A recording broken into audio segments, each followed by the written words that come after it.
I've got a lot of stuff to clean up in my own yard and I need your help with. I love how you said... backhoe. Yes.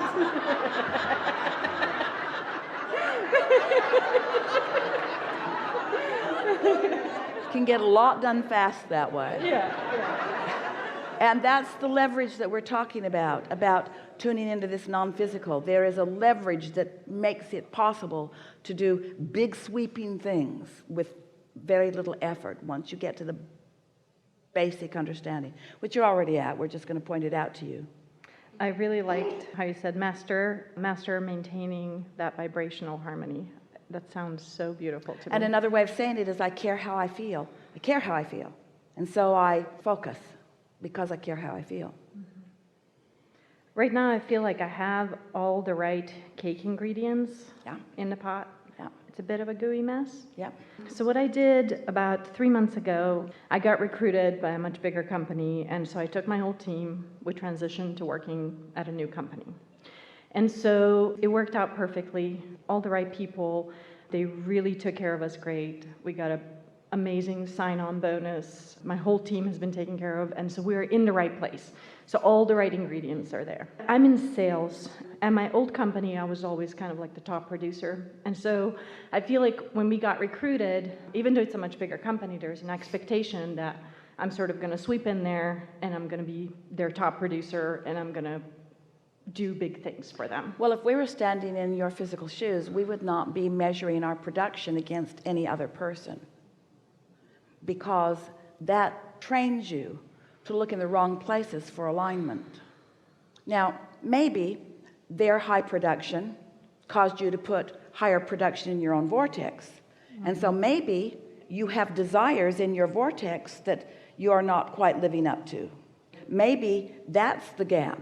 But let's tell it like it is. Mm-hmm. Let's not talk about what somebody else is doing. Let's talk about what you're doing in relationship to what you want to do, period. And if you will take all of the rest of them out of the equation, then you won't keep losing your way. First of all, statistics are wonky. Right. And people distort them to make points that they want to make.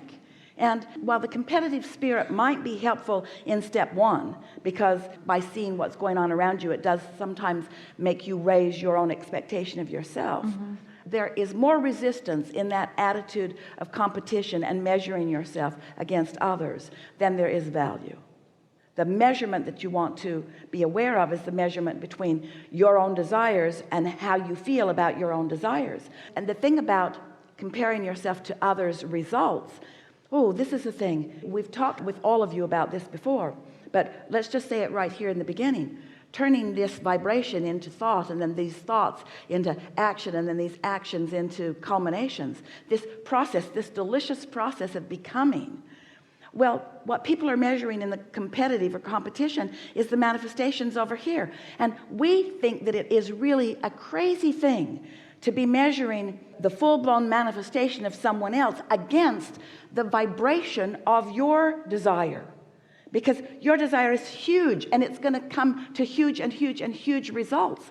But to measure end results against beginning vibrations is like apples and oranges. So many of you have these desires that are in a vibrational place of strength and sure becoming.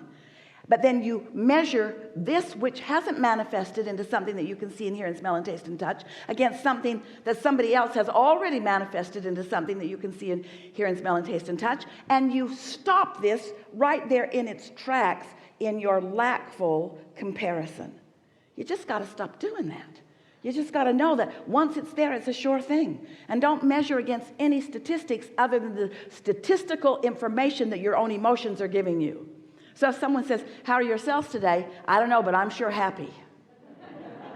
Well, what's that got to do anything? Your happiness is not something that we can measure, and it's certainly not something that we pay for. Well, just leave me alone. Let me be happy. In a little while, there'll be plenty for you to pay for. So how does that translate into there is a bit of a push and pull that I do because I have a team. So there's 10 of us, and I'm sort of like the leader, if you will. And so everybody's looking at me. What is she doing? And then they kind of follow, right? And so I sometimes I really just need to stay home and meditate and get my thoughts on straight and do some creative, I can't be in the office at 8:30 or at 9, but I'm the leader. So if I'm not there, everybody else is, well, why are you not at work at 9? Everybody else is at work at 9. I'm like, you guys don't get it. I need my time. But how do you be like who you need to be while you have other people looking at you for guidance? And how do you be a good leader in that space? Well, let us ask your question more clearly. How do I use my own guidance? And you might as well just give it up, kill yourself. It's over.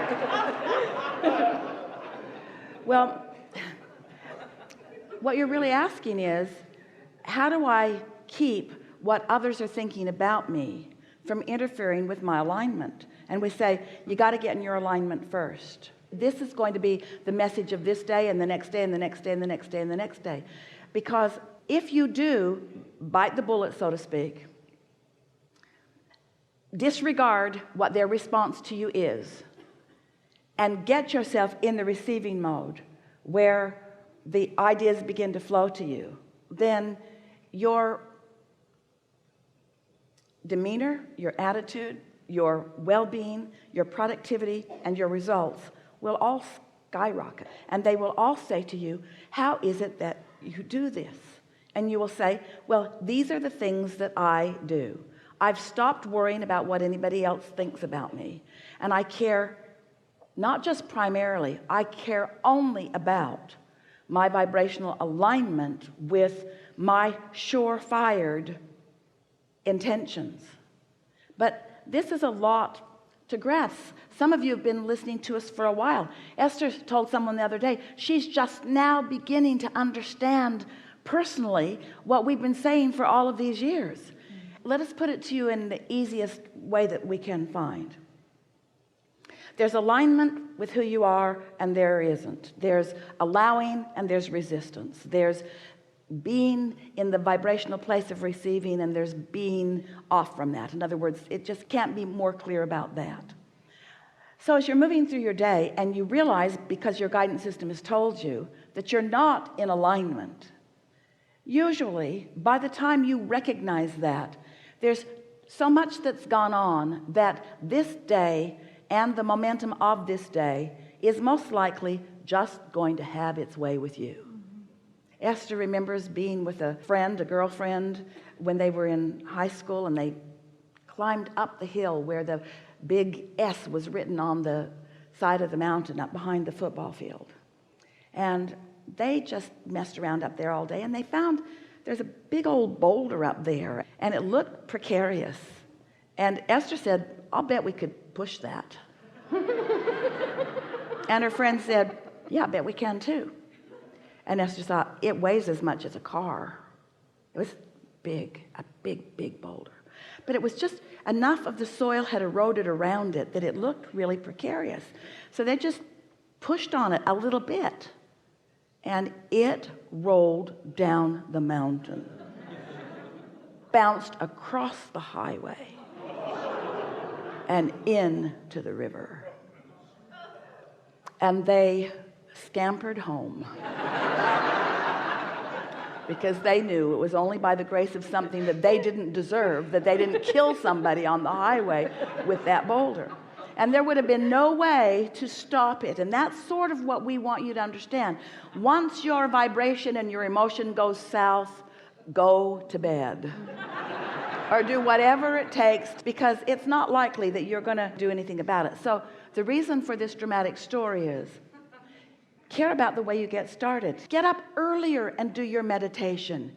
Get up an hour or 2 or 3 hours earlier if you have to for a little while.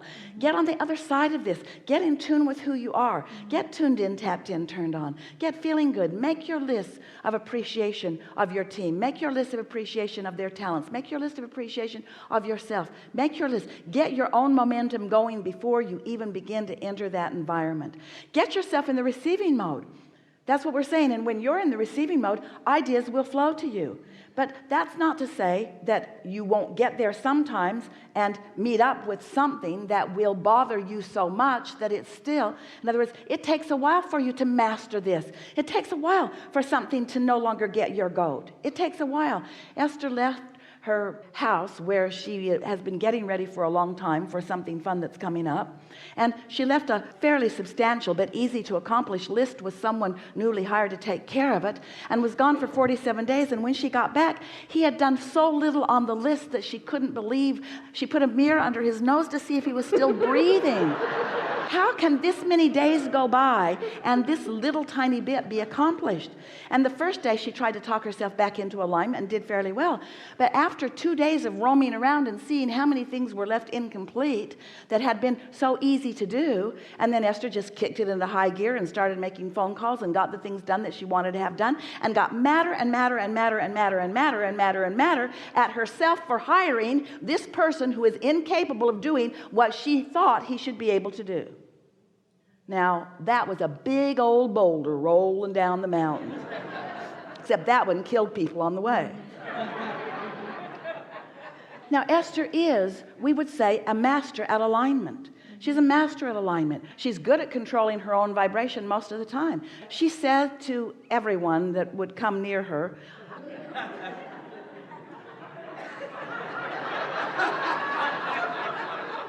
when I put things on my list, they get done. When I move them to your list, they're still supposed to get done. If I had left those things on my list, they would be done, but they're not on my list, they're on your list. In other words, it's not easy. You cannot control the behavior of others. And Esther realizes she doesn't want to control the behavior of others. She wants to attract the perfect person that just understands what to do. This person did not understand what to do, or was not the personality that wants to do the things that she wants to be done. In other words, she realized as she went down the list, well, that doesn't matter, and that doesn't matter, and that doesn't matter, and that doesn't matter, and that doesn't matter, and that doesn't matter, and that doesn't matter, and that doesn't matter. Then she thought, then what is it that I'm so upset about? What is it that I'm so upset about? It was a list of things that really don't matter. So why does it feel like it matters? And she came to the conclusion the reason it feels like it matters is because I put someone in a position to do something that they're incapable of doing, and so my expectations got disappointed. I'm disappointed that my expectations were not met, you see. Well, that's not something for somebody else to fix. That's something for Esther to fix. Because if Esther was really in the place where she was in alignment with her expectations, expectation meaning the desire and a belief in the same place, if her expectations were really clear, the universe would deliver to her someone to satisfy those expectations. But you know what was active in Esther's vibration? Those who have come before that didn't get it right either. So from a place of needing someone to do something, this is what we want to say to Esther, and this is what we want to say to you. And it's really simple. You'll hear it so easily. You're all going to like this. So this subject again is turning thoughts to things. This subject again is, let's give it a new term, the evolution of my desire. Let's give it a new term, the continuing evolution of my desire. Now let's give it another new term, the surefire continuing unfolding of my desire. The natural surefire continuing of my desire. The moving of it from the vortex into this place where I can see it and hear it and smell it and taste it and touch it. So here's a vibration. This is the vortex that we're demonstrating. And once the desire is in your mind, then it is underway and it will come to be. And the only thing that keeps it from coming to be is trying to find the results before you've allowed this to become strong enough to be. In other words, there's a momentum in this. This is a boulder too. If you allow yourself to focus here and feel this, this will become that boulder that is rolling in the direction of whatever you're wanting, and nothing will stop it. Your desires will become the reality that you want them to be, the full-blown manifested reality. So in any moment in time, you're jumping into this equation. And the thing that you want to ask yourself is, when a thought comes to you, an idea that has enough momentum that it moves you to action. Here's your question. When that thought came to me, was I in the receiving mode? And did I receive that thought from my vortex, from my source, from my inner being? Or was I in the need mode? And did I receive that thought from somewhere else? did I hire this person from here or from here? Because if you hired that person from here, then it's going to go all the way out. In other words, if that impulse came and you were in that receiving mode, then that means your inner being, who can see way down the road, who understands everything about everything that you want and need, if that thought came from there, it's not going to be a dud. It's not going to be a mistake. If the thought came out of need, or out of awareness of what wasn't done, or out of a hope I get it right this time, then it is going to, as it begins to unfold, it is going to show itself as it really is. Can you hear that clearly? Mm-hmm. And that was what had Esther all twirled up, because as the manifestation happened, she had to come to the full realization, I could not have been in the receiving mode when I made that decision, because if I had been in the receiving mode when I made that decision, the results would not be these. So what's the big deal? All life is showing you is whether you were in the receiving mode or not. That's what the accomplishing of that mastery is, isn't it? Don't you have to offer a vibration and see how it plays out, and then identify how that felt, and then maybe do it a little bit better next time? How often is life moving so fast for you that you are doing things out of need? You're doing them just because they need to be done. You're checking things off your list. And so that's why the very first thing that you said to us about what you need to do, I need to stay home. I need to get into alignment. I don't want to show up at the office and just punch the time clock just because that's what everybody else is doing. I don't want to go through the motions of life. I want to get into the receiving mode first. That matters so much. That is your right inclination, you see. Do anything and everything you can to get into that receiving mode, and then let whatever else follows. But don't be mad at yourself if you thought you were in the receiving mode and the way it panned out let you know that you weren't. This is how you get better and better and better and better at this. Don't you sometimes find yourself in such a flow that things are just going so well that you just know that there's divine intervention wrapped around all of that? Yeah. Don't you sometimes just feel so blessed and things are unfolding for you? And we're really making a much bigger, hairier deal out of something that doesn't matter very much. All we're really talking about is what it's like to learn to be the master of your own vibration. Yeah. You've been listening to us for a while. You've been hearing us say, there are two ways to know whether you're in alignment, or whether you are in the receiving mode, or whether you are in the vortex. All of those different stories that we've been telling you that represent that alignment. Two ways to know whether you're in alignment. One is by the way you feel. The other is by the manifestation as it unfolds. And they're equal in value to you. And it's sort of nice, you think, for the sake of saving time and consternation, to have felt the vibe of it early on. But what does it matter if you have an experience that shows you? The experiences, as they pan out, always let you know where your vibration must have been. In other words, there's no other way of looking at it. The way things are turning out equal the way your vibration is. And for deliberate creators like you, the way things are turning out shows you what you're doing with your vibration. But let it be guidance, not punishment, not measurement, not judgment against yourself. Because that's really what the strongest negative emotion is about, is you not enjoying the becoming of the master. You see a little child learning to walk, and he falls down, he falls down, he falls down, he falls down. He falls down a lot before he gets his balance, doesn't he? And you don't say, get up, you little dummy. Can't you see us all standing up like this, walking? Do that. Examples all over the place of success about that. And look at you, crawling around, stumbling around, falling over things. What's wrong with you? That child will master that. Yeah. And you will master that alignment. But there's some things that you got to do before you do. And the first thing is not care what anybody else's opinion is about the approach that you're taking to that mastery.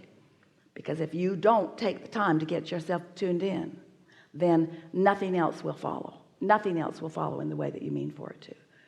So your opening impulse to us was dead on.